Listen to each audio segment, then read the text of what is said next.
I now give the floor to the distinguished representative of Burundi to introduce an address by the head of state. Merci, Monsieur.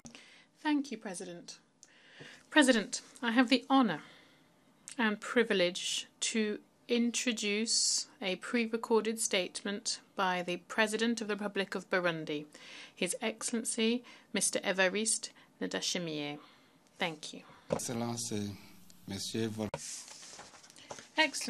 Your Excellency, Mr. Volkan Bozkır, President of the 75th Session of the United Nations General Assembly, Heads of State and Government, Your Royal Highnesses, Antonio Guterres, United Nations Secretary General, colleagues, distinguished delegates, ladies and gentlemen, all protocol observed. As I open my statement, I wish first and foremost to pay tribute to the God Almighty, who has given us the opportunity today to discuss subjects that we hold very dearly on behalf of humanity. We would have certainly wished that this debate, which coincides with the 75th anniversary of the founding of our organisation, be held in the General Assembly Hall, as is customary. But, alas, the COVID-19 pandemic has struck all nations of the world, means that we must meet virtually. We would express the hope that the next sessions will be held in very good circumstances once we have overcome this health crisis that has spared nobody. Allow me next to express my warmest congratulations to His Excellency Mr. Volkan Bozkır from Turkey on his outstanding election to preside over the 75th regular session of the United Nations General Assembly. His outstanding qualities and talents are certainly a gauge of the success of our work at this session. Indeed, the theme that was chosen for this General Assembly was well thought out. The future we want, the United Nations we need, reaffirming our collective commitment to multilateralism, confronting COVID-19 through effective multilateral action. Naturally, you can count on the full cooperation of Burundi in the accomplishment of your noble and inspiring mission. At the same time, I'd also like to pay a well-deserved tribute to your predecessor, Ambassador Tijani Mohamed Bande, not only for his personal and professional qualities, which are certainly admirable, but also for the exceptional way and the exceptional professionalism with which he presided over the 74th session that we have just concluded, and successfully so, in a particularly difficult context marked by the COVID-19 crisis. I wish to take this opportunity to, on behalf of the people of Burundi, present my most sincere condolences and express my solidarity to the nations who have lost their citizens following the COVID-19 pandemic.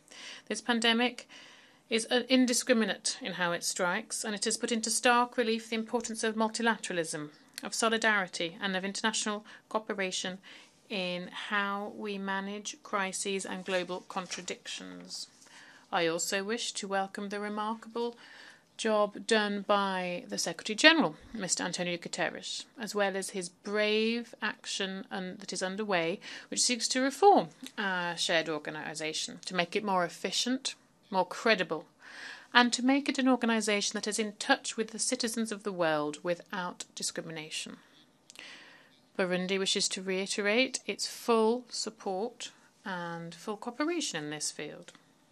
President, now, in terms of our domestic policy, Burundi has made substantial progress in its peace building and consolidation of democracy, despite the challenges that my country is still facing. Indeed, Burundi organised general elections between May and August 2020.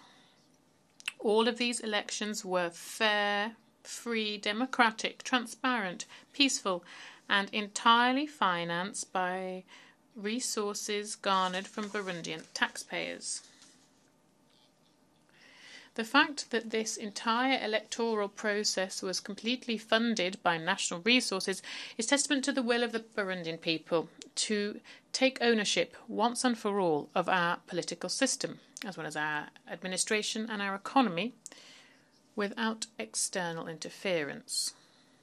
Thus, now that all the foundations have been laid for a strong democracy, all that remains to be done is to work for development that is the backbone of our fight against poverty. We are fully aware that this fight requires wisdom, bravery, courage, perseverance, and a heightened sense of patriotism and work ethic. Together, united, we will achieve this. Now, in terms of security, I am pleased to inform you that the situation in Burundi is stable, calm, and entirely under control across the whole territory.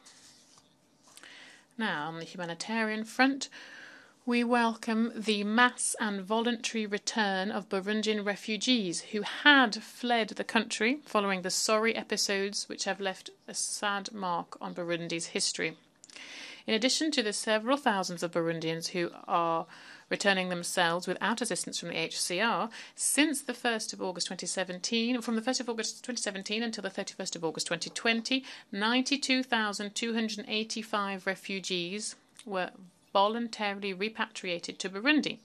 They came from Tanzania, but also Kenya, Rwanda, the DRC, and from Uganda. This mass voluntary return movement is a clear demonstration of the return of peace, calm, trust, and stability in our country. On the diplomatic front, our ambition is to build friendly relations and cooperation based on the principle of mutual respect and the sovereign equality of states. The trend among certain states who use means that are both underhand and illegal to control geopolitics in countries of the South and are using the international community to oppress other countries by imposing unilateral coercive measures in violation of the principles of the UN Charter must cease. Burundi would advocate for a type of multilateralism where all states, all countries, whatever their size and whatever their level of development, have a role to play to address the manifold challenges that humanity faces. Here, Burundi remains open to countries and to international organizations who wish to establish mutually beneficial cooperation ties that are respectful. Thus, we strongly reject the unjustified political and diplomatic aggression against Burundi and its people by foreign governments. Some of them have even attempted to change the regime in 2015 through anti-constitutional means. Strong-arm diplomacy must give way to respectful and mutually beneficial cooperation. Even if the nature of relations between Africa and countries with a colonial past needs to be rethought, so that we can transform a painful history of colonialization into opportunities through mutually beneficial cooperation, we cannot forget that the conquests to enslave Africa and the strong resistance shown by the people of Africa to defend themselves against invasion or to shake off the colonial yoke have cost millions of lives in Africa and has left wounds that it is difficult to heal. Now, in terms of the inclusion of Burundi on the Security Council's agenda, we have never tired of saying Burundi is included on the Security Council agenda completely arbitrarily for political reasons and egotistical interests of some powers. This has nothing to do with the well-being of the Burundian people, who are in no way a threat to international peace and security. On the contrary, this inclusion on the agenda is a factor that destabilizes our country rather than fostering peace and tranquility.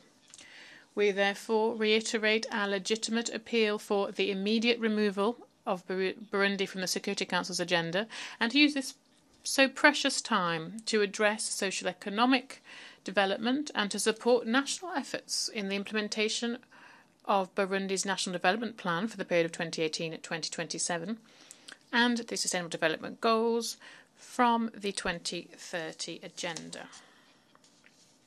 Now, as regards the implementation of the 2030 Sustainable Development Agenda, in addition to integrating and aligning the SDGs with our National Development Plan for 2018-2027, the government of Burundi has highlighted a few priorities that require particular attention in the near future. These priorities are the fight against poverty, promotion of good governance, public health, agriculture and herding, the protection of the environment, development of human capital, the fight against unemployment, youth unemployment, and ensuring that healthcare is free for all retired people. In the field of good governance, the government is applying a policy of zero tolerance as regards corruption, social injustice, the misappropriation or siphoning of state goods, as well as the best possible management of civil servants. Burundi, much like other countries who have committed to sustainable development, we have adopted many provisions to regularly follow up on the implementation of the SDGs and our National Development Plan. In order to share the journey that we have taken so far in the implementation of the SDGs, successes, current and emerging challenges and lessons learnt, Burundi entered voluntarily into the voluntary national reviews for 2020. We remain convinced that for the SDGs that we all adopted in 2015 to become a reality, we vitally need more commitment, more ambition, more action, and above all, more resources. President, now looking at the global issues, this session is an excellent opportunity for member states to reflect on how our shared organisation must address these new emerging challenges. The world that we live in today needs now, more than ever, a consensus-based approach to tackle major challenges such as climate change, terrorism, peaceful solution of conflicts, Security Council reform, the question of migration, and management of health crises. Looking at the climate, we must recall that this planet, that is our home and will be the home of future generations, is facing a climate crisis which is worsening day in, day out, accompanied by a spike in climate scepticism. The climate crisis threatens decades of progress and is compromising all projects that have been undertaken to build inclusive and sustainable development.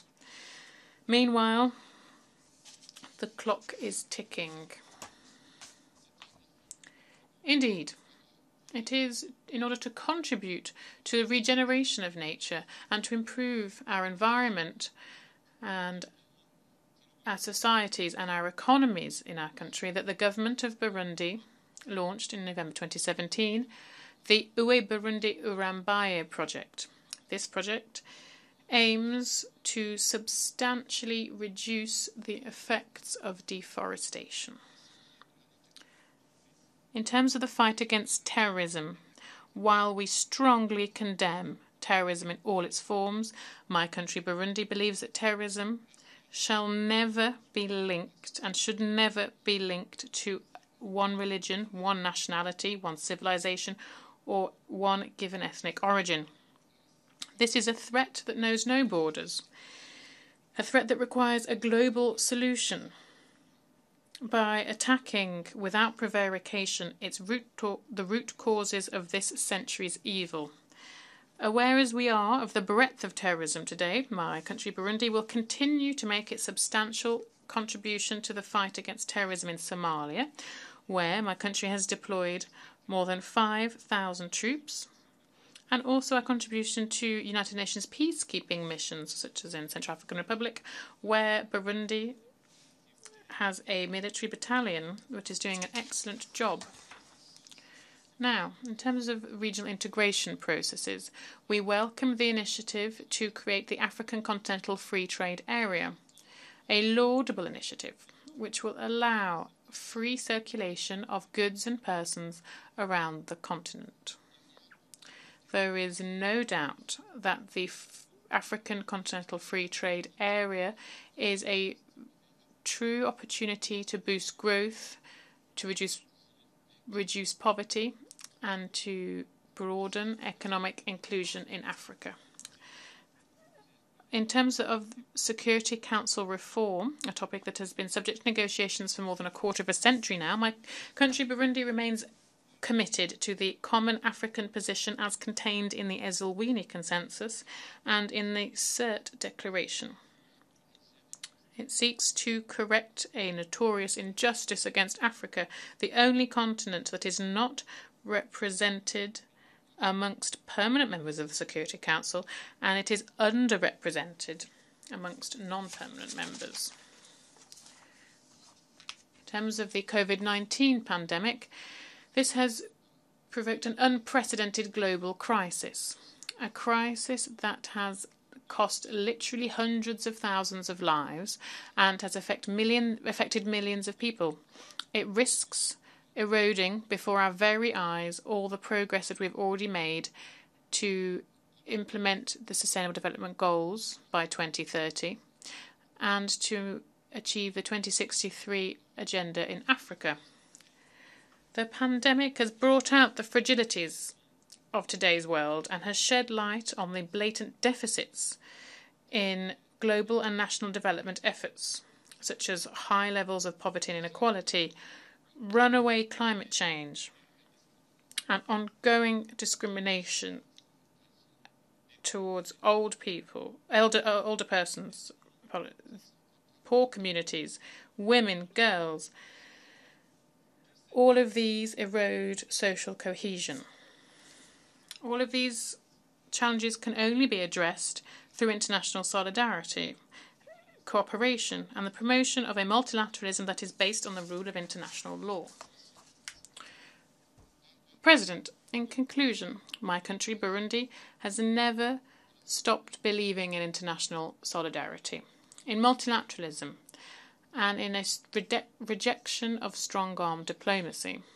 Through this noble belief, my country, Burundi, reaffirms its commitment to play its role, to play its full role in the construction of a global order based on the rule of law, a peaceful, equitable and prosperous world that respects the principles of the United Nations Charter. I thank you for your kind attention. May God bless you all. Thank you.